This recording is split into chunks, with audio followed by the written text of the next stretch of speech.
Bom, nessa aula 7 é a aula de médias, vou começar ela. A ideia dessa aula 7 é falar sobre um pouco do que são as médias e como utilizá-las.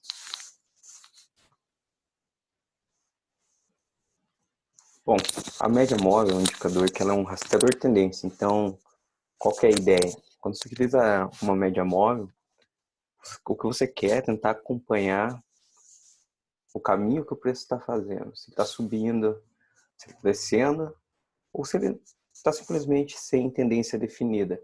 Então, como você sabe que os preços tendem a se movimentar numa tendência, seja ela qual for, a importância da média móvel nada mais é do que isso, identificar a tendência. Por isso que ela se chama de indicador rastreador de tendência.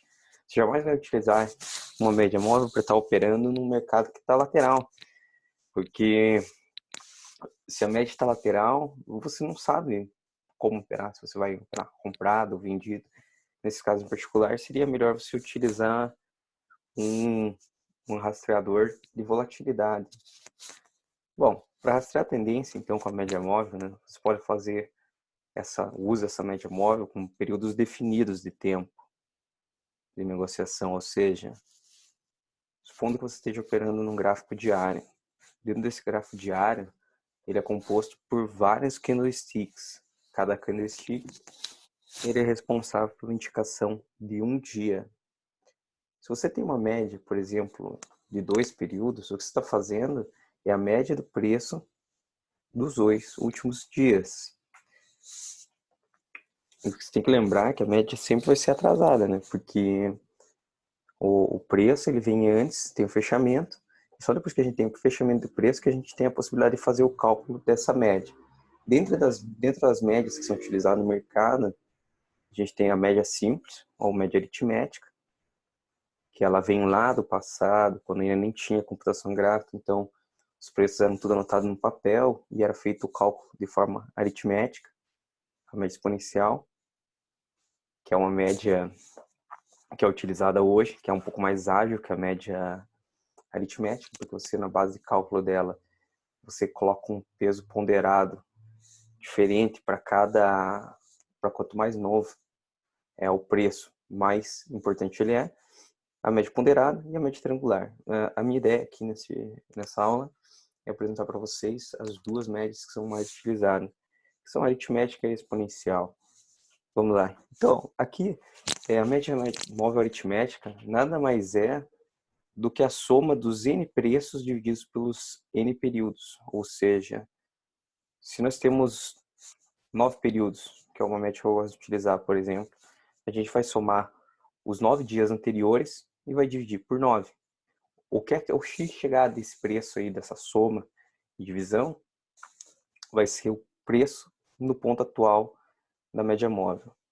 Então, todos os dados numa média móvel simples têm o mesmo peso. Quando ultrapassado o período de dados colhidos, como que ele vai calcular um novo período? Supondo, hoje lá eu fiz a média com os 9 últimos dias. Amanhã, eu vou ignorar o 10º dia atrás, vou tirar da base de cálculo e vou incluir o 9º dia para trás. E assim eu vou fazendo subsequentemente. Para quem gosta de computação e de fazer ali programações, é o conceito do first in, first out. O primeiro a entrar é o primeiro a sair, dando lugar a um novo na soma. E a média móvel exponencial? Ela já é um pouco mais complexa que a média móvel aritmética. Como nós vimos a média móvel aritmética, ela só leva em conta ali os preços e a divisão desses preços. A exponencial não.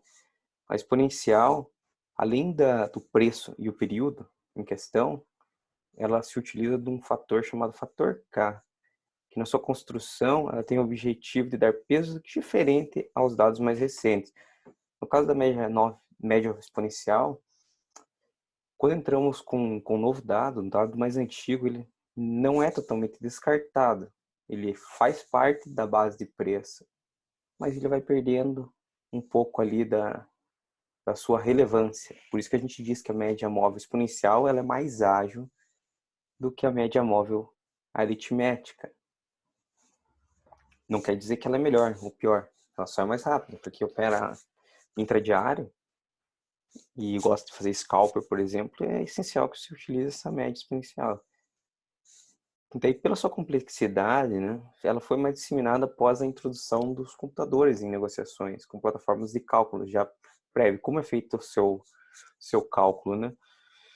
O cálculo da média móvel exponencial, como vocês podem ver aqui, nada mais é do que o preço atual vezes o fator K, que é 2 divididos pelo número de períodos elegidos, mais 1, mais a média móvel exponencial anterior, vezes 1 menos o fator K, divididos pelo número de períodos. Então, imagine, fazer isso na mão, antigamente seria, pela velocidade do mercado, seria muito complexo, seria chato fazer.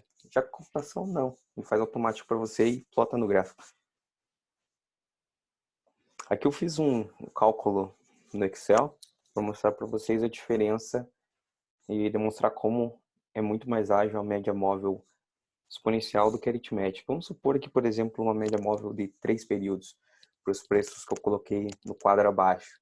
E vamos comparar na tabela como vai ser o comportamento das duas médias. Supondo aqui que nós começamos, você pode ver que eu não coloquei, né, os dias de pregão, como seria no caso real, coloquei dias corridos, mas é só para facilitar mesmo. Nesse caso aqui, supondo lá, no dia 1º, a gente tinha o preço de R$5 na ação. A gente pode ver a plotagem do preço aqui em verde. No dia 2, 5,60. No dia 3, 5,90. E assim sucessivamente aqui, vários preços. Nós temos a média simples, ou média aritmética, fazendo o cálculo básico, né, que é o somatório dos 3 últimos valores e divididos pelo número de períodos. Então aqui já no dia 4, a gente já tem uma média móvel, enquanto o preço da ação estaria em R$8, a média móvel simples está em 5,50. Você pode ver que ela é atrasada, porque ela é praticamente o preço do dia 2. Em contrapartida, a média exponencial, que ela tem aquela questão de não estar ignorando 100% do preço anterior, porque ela não está descartando, mas está fazendo um preço meio ponderado a partir do fator K, você vê que o preço já está em 6,18, que é muito mais próximo do que o 5,50 da média aritmética. E também praticamente o mesmo que aqui do dia 3, né? Então ela está bem mais ágil do que a média, está um dia na frente praticamente da média aritmética. Lógico, aqui no começo da contagem, você vê que elas são praticamente iguais. Né? Você pode ver a movimentação da simples aqui, né, que é essa meio azul, vamos dizer, né? E a média móvel exponencial, essa amarelinha. Você pode ver que aqui no primeiro dia estão praticamente a mesma coisa, né? Só que conforme os dias vão andando, você começa a perceber que a média móvel exponencial ela tende a acompanhar melhor o preço. Então ela facilita para operações, para quem gosta de usar setups, né? Do Larry Williams, por exemplo. Aqui fica bem visível isso quando a gente começa a chegar aqui perto dos últimos dias, né? Você vai vendo que conforme vai chegando mais próximo aqui, né, vai aumentando o número de amostras, o preço da média exponencial sempre acaba ficando mais ágil, mais próxima da realidade. Aqui, por exemplo, no dia 12. No dia 12, que já tinha passado alguns períodos, a gente pode ver que enquanto a média, né, a aritmética estava em 7, aqui já estava 7,26, que é muito mais próximo da realidade, uma média dos últimos 3 preços. A mesma coisa acontece aqui no dia 19. Mas isso aí cada um pode utilizar do jeito que quiser. A gente não tem preconceito, não. Tem gente que prefere a média aritmética. Eu gosto mais da média exponencial. Bom, agora que a gente já sabe um pouco do comportamento, como que a gente vai analisar, né, o comportamento da média? Bom, para a média, o mais importante é verificar para onde ela aponta, a direção. A ideia da média não é efetivamente dar uma operação para você, né? Lógico, existem setups que te dão operações baseadas em média móvel, mas esse não é o principal objetivo da média móvel. principal objetivo da média móvel é facilitar na visualização do preço. Ou seja, né? Ali, por exemplo, se você faz price action e gosta de basicamente utilizar só vendo padrões gráficos, né? Você poderia estar utilizando a média móvel de 20 períodos, por exemplo, de exponencial, para estar facilitando a sua visualização de para onde o preço está indo. Por exemplo, se ele está subindo, né, a média móvel subindo, você sabe que você está em tendência de alta. Se a média móvel está caindo, está em tendência de baixa.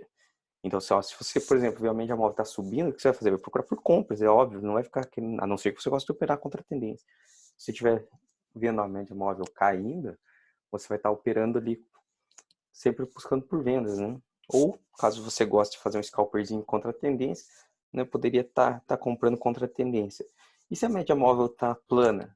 Quando a média móvel está plana, quer dizer que você tem um preço que está neutro, pode estar no momento de, provavelmente, de distribuição ou acumulação, então você vai ter um mercado lateral, então você estaria buscando ali por compras, né, no fundo dessa consolidação e por vendas no topo dessa consolidação, lógico, sempre se utilizando de um, se possível ali, né, de um candle de reversão nas pontas, né, e também para quem gosta de utilizar rastreadores de volatilidade, você poderia, osciladores, né? Você poderia estar utilizando eles ali também para aproveitar esses movimentos, seja ele um RSI, um IFR, né?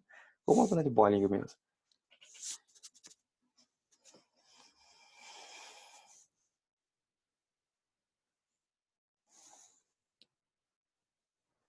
Aqui eu fiz um desenho para mostrar para vocês como fica mais fácil você analisar o preço, né? Por exemplo, no exemplo abaixo, a gente vê o gráfico subindo e o gráfico descendo, fazendo topos ascendentes, né, enquanto sobe, que é normal, e fundos descendentes quando está caindo. Quando você está com o gráfico solto assim, né, até que é fácil de ver, porque aqui é um gráfico, entre aspas, ideal que eu montei. E a linha azul seria uma média móvel ali, seguindo os preços. Então, para facilitar a tua visualização, né? Você pode ver que ela sempre vai acabar sendo um pouco atrasada em relação ao preço, mas ela até auxiliaria muito num gráfico de candles, que ia ter um monte de sombra para cima e para baixo e tal. Quais são as periodicidades comuns de média móvel, né, que a gente divide? Bom, a gente pode dividir as médias móveis em 4 categorias temporais. A de curtíssimo prazo, que são as de 3 a 13 períodos. A de curto prazo, que são de 14 a 25 períodos. Médio prazo, de 6 a 63 períodos. Longo prazo, acima de 63 períodos. Vai caber ao trader, né, ao investidor, que seja, definir qual média que ele vai utilizar, visto que cada um tem uma preferência e cada um tem um perfil de operação. Então não adianta querer buscar aí por um santo grau, né? Falar que é uma média ideal, não existe isso. Tanto faz se estou utilizando uma média de 8, uma média de 13 ou uma média de 9. No final das contas, são todos de curto prazo. A mesma coisa para a média de 20, 21, 23. Isso é irrelevante. Porque a função da média não é te dar uma operação, e sim de mostrar o sentido que o gráfico está indo, para facilitar a tua visão. Dentre as médias que são mais comumente utilizadas hoje, né, eu posso citar a média de 20 períodos, elas são geralmente utilizadas para suporte e resistência. A média de 7 a 13 períodos, que é para operações de curto prazo. Ou 3 períodos, muitas vezes utilizados para stop. E para capturar as tendências, né, como que a gente define? Né? Num gráfico diário, a gente vai colocar uma média de 200 períodos para verificar a tendência primária. Uma média de 40 a 63 períodos para uma tendência secundária e uma média de 21 períodos para a tendência terciária no gráfico. Eu coloquei aqui como exemplo, né, a captura de tendências de preço, no comportamento do preço, de um gráfico do Bovespa, por exemplo, para você estar entendendo. Então, aqui no gráfico do Bovespa, nós temos aqui a média de 200 períodos verde, a média de 21 amarela e a média de 50 períodos cinza. Como vocês podem ver no gráfico, quando a gente tem uma primária lateral, que seria aqui a média verde flat, não quer dizer que a gente não vai ter uma movimentação de preço negativa, porque a gente pode ter a tendência secundária ou a terciária de baixa, que é o caso aqui. Nesse primeiro caso, a gente tem, né, primeiramente aqui, todas flats, né? Tanto a sequência aqui, tanto da secundária, a tendência secundária, terciária e a primária iniciando praticamente flat, né? Sendo que a primária ainda estava um pouco de alta aqui, dava para ver que ela estava ainda apontando para cima, porque ela é uma média muito mais lenta, né? Ela tem que ter 200 períodos para ela estar variando. E na sequência a gente tem as médias de 21 e a média de 50 caindo, ou seja, nós temos a tendência secundária e a terciária caindo para baixa, com a média de 200 flats. O que isso significa para mim? Que eu vou procurar por vendas, só que eu vou ficar atento a partir do momento que eu tiver passado da média de 200, porque se eu tiver um afastamento dessa média e ela continuar flat, eu posso ter problemas e ter um preço voltando na minha cara. Bom, na sequência aqui, após o preço ter passado a média de 200 e ter feito um afastamento da média, tendo a primária lateral, por ter uma primária lateral, as médias secundárias, né, e captura secundária e terciária tenderam a voltar para cima, fazendo com que o preço flutuasse em torno da média principal, que é a tendência primária, que estava lateral. Chegando a um ponto que a tendência primária, secundária e terciária ficaram laterais. Aqui, como você pode ver, o preço sempre flutuando em volta das médias. Nesse ponto é o melhor ponto de operação, porque você pode estar definindo máximas e mínimas dos preços. Poderia, por exemplo, colocar uma linha aqui em cima e uma linha aqui embaixo, né? Vamos colocar aqui para vocês entenderem o que eu estou falando.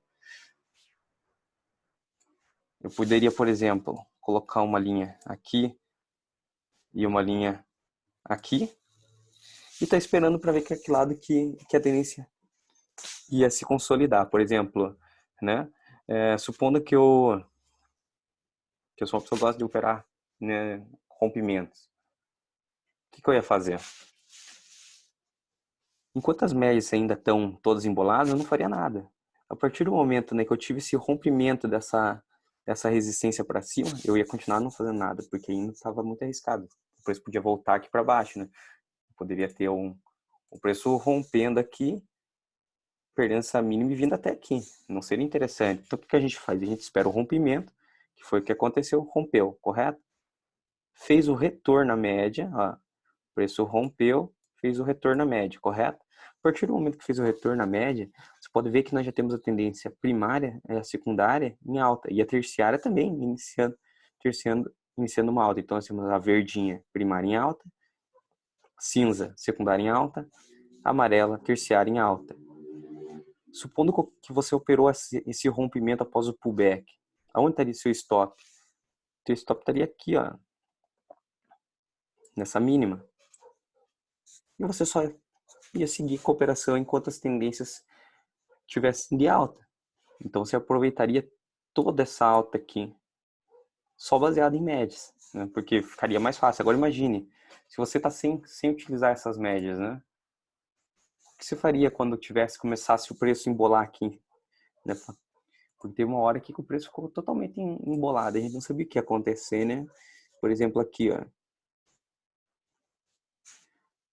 Aqui o preço estava fazendo, né, uma espécie de uma cunha aí, um triângulo, né, para ser mais exato. Esse tipo de formação gráfica, ele pode ter um movimento tanto para baixo quanto para cima. Só que se você está observando que todas as tendências estão com tendência de primária, secundária, terciária de alta, você ia sair da operação? É óbvio que não. O que você poderia estar fazendo, né? Em vez de sair da operação, a partir do momento que começa uma consolidação dessa forma, né, que o preço está acumulando aqui, para onde que eu poderia trazer meu stop? Poderia trazer meu stop aqui, ó, para essa espécie de bandeirinha que a gente tem. Eu colocaria meu stop na minha mínima aqui e seguiria com o meu trade tranquilo e calmo. Rompeu para cima aqui? Sim, rompeu para cima. A partir do momento que eu tive esse rompimento para cima aqui, o que eu poderia fazer com o meu stop que está aqui nessa vermelha, aqui nessa linha vermelha? Eu poderia mudar meu stop já. Agora eu teria um novo ponto de stop. E aonde que seria esse ponto de stop? Eu poderia colocar ou ele aqui, ou ele aqui. indiferente de onde eu colocasse, eu não teria sido estopado. Você viu que depois do rompimento, seguindo o padrão ali que eu podia sempre tender, né, fazer um pullback, né? Ele fez um pullbackzinho aqui. Quase me estopou, mas não me estopou. E eu segui protegido por quem? Segui protegido pelas tendências, pela tendência secundária, que é a MM200. Daí você vê novamente aqui um padrão, né, de consolidação.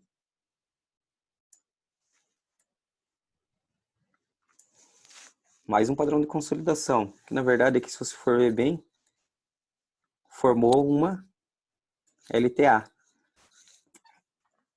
E o que você ia fazer?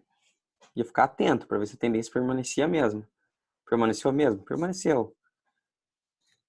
E eu, né, se eu estivesse operando a partir do momento que eu tivesse esse topo e esse topo, uma espécie de topo dupla, eu já estaria com o meu stop aqui, embaixo dessa mínima. E eu teria sido estopado. Por quê? Porque eu teria sido estopado na reversão da tendência terciária de baixa aqui, né?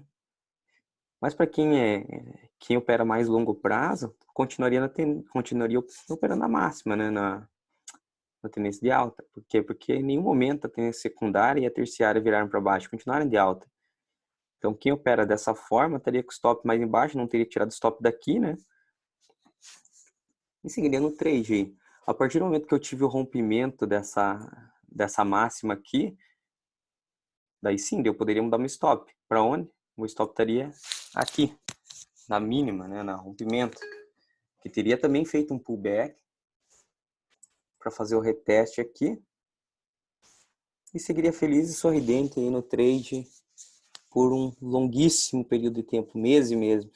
Pessoa, quem tivesse entrado aqui no início da tendência de alta, em outubro de 2018, ainda estaria, né, ainda estaria na operação ali em 2019. Tranquilo e calmo, sem maiores problemas.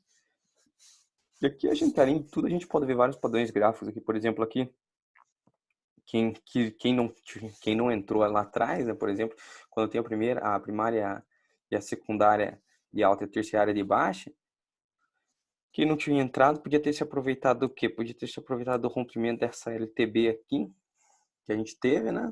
Tivemos um rompimento de uma LTB com com a mudança da tendência terciária de baixa já para alta aqui. Nesse rompimento da LTB, com esse candle aqui, podemos chamar ele de um candle elefante, pelo tamanho do candle, já teria entrado aqui e seguindo a operação, né? Então, o cara que não pegou essa entrada aqui no início da tendência, poderia ter pego aqui. Então, são formas de operar com média, né? A seu favor. Ou seja, a média não que a média tenha sido aqui vamos dizer assim, ela não foi a operação em si, né? Ela foi um meio de seguir com a operação por mais tempo.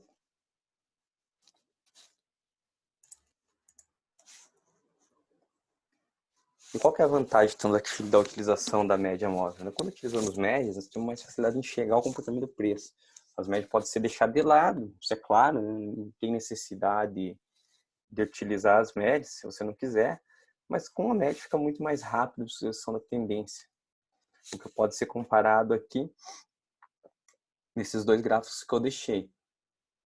Mesma coisa que eu falei lá, imagine.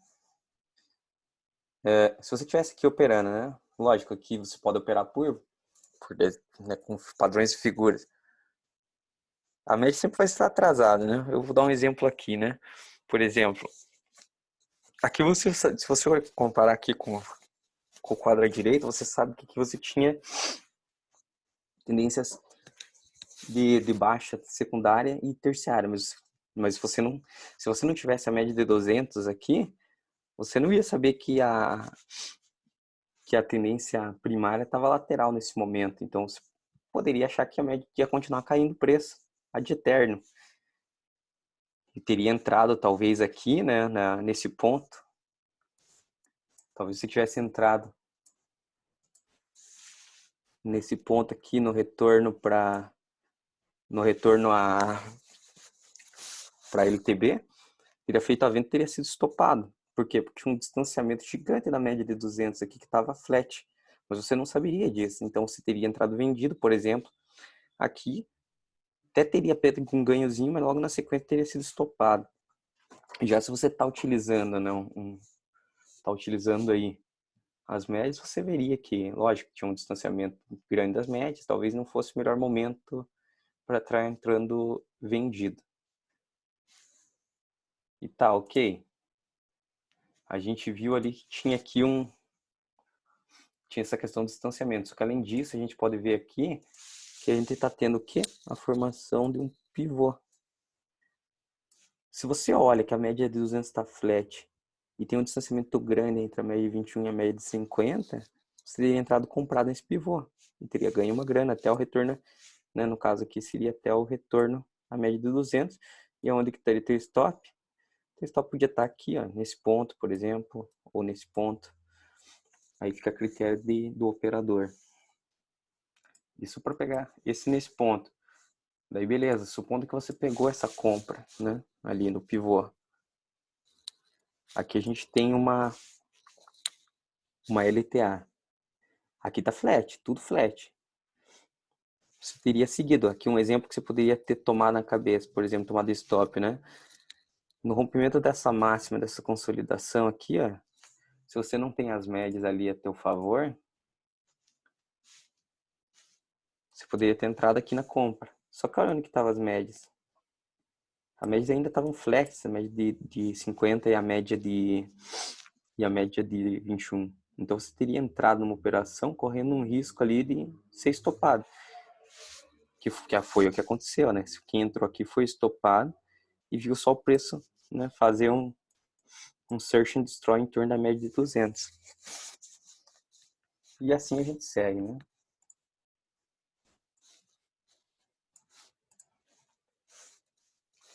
Então qual que é a ideia qual que é uma das ideias, né, da média, além de te mostrar a tendência?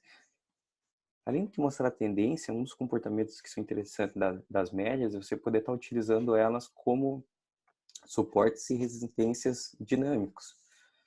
Ou seja, são pontos onde você vai encontrar uma certa resistência, um certo suporte quando tocados.